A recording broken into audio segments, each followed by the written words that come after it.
Alors Zalem, pourquoi Zalem? Ah bah Zalem c'est tout con en fait, ça vient de... Quand je me suis inscrit sur le forum France Didgeridoo, il fallait trouver un pseudo.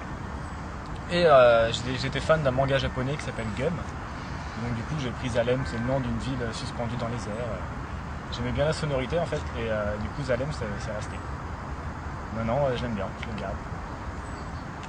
Comment t'as découvert le didgeridoo? Alors le didge, la première fois que je l'ai vu c'était en Australie, quand j'avais 10 ans.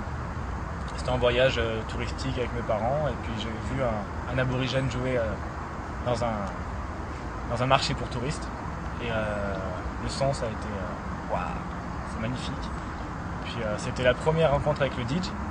Et c'est plus tard en venant en France que j'ai commencé à jouer progressivement.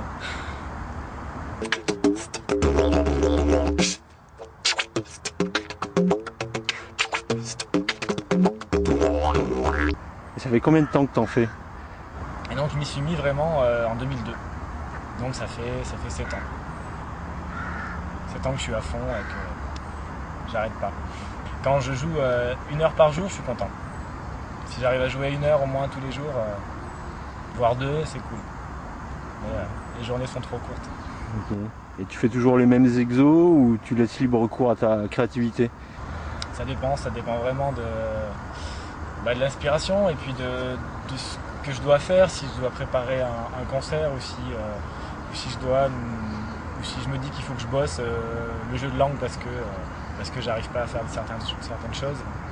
Ça dépend vraiment, ça dépend.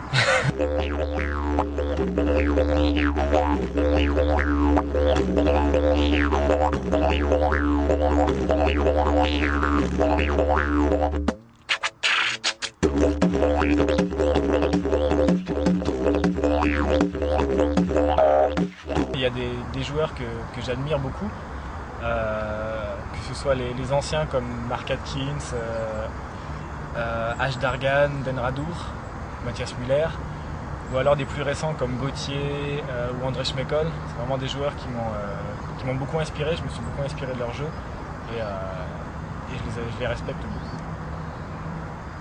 Il n'y en a pas un que je préfère plus que les autres. Chacun amène des choses à sa façon. J'ai eu la chance de gagner un didge à un concours organisé par Bob Drouillette. Et donc Bob m'a fait ce didge en Fa. Donc un Bob Drouillette en Fa. Et plus récemment, je joue sur des didges faits par Chris Mix. C'est des didges qui s'appellent Didge Element. Et donc là, celui-là, c'est un Ré.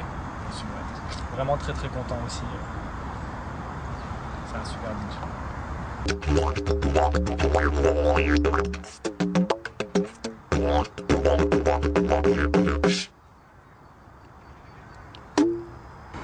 Ouais, j'ai différents projets.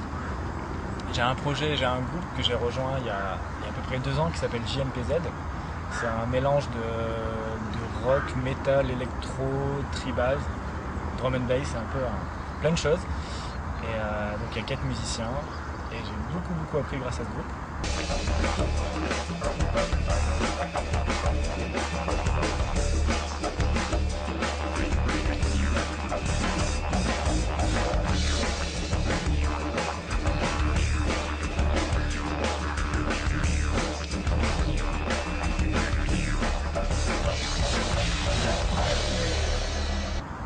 Et plus récemment, j'ai eu la joie de rencontrer 2 joueurs de hang. Et donc on a monté un groupe qui s'appelle Wadom. Et là on est en train de bosser pour faire un album.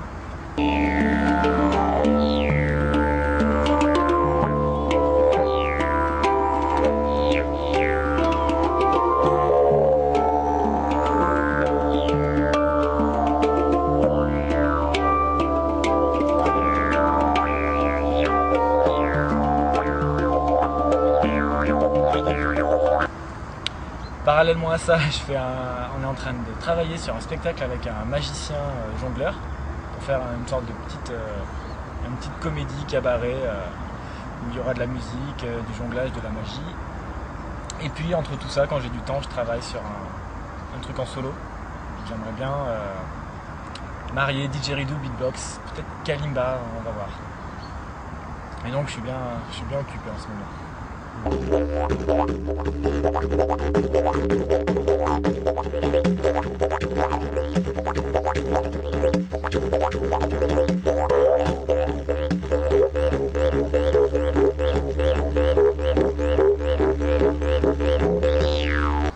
Est-ce que tu as un désir ou une envie de sortir un CD solo?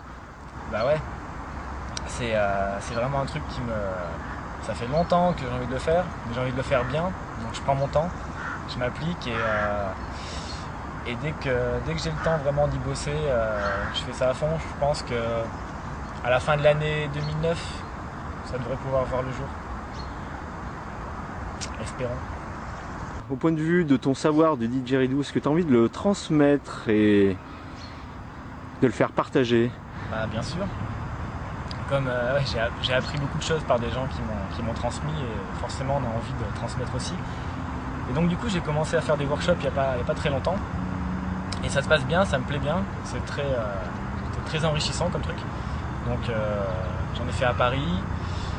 Je vais en faire au Portugal, peut-être en Russie. Donc ouais, ça me motive vraiment et je vais sans doute en faire de plus en plus.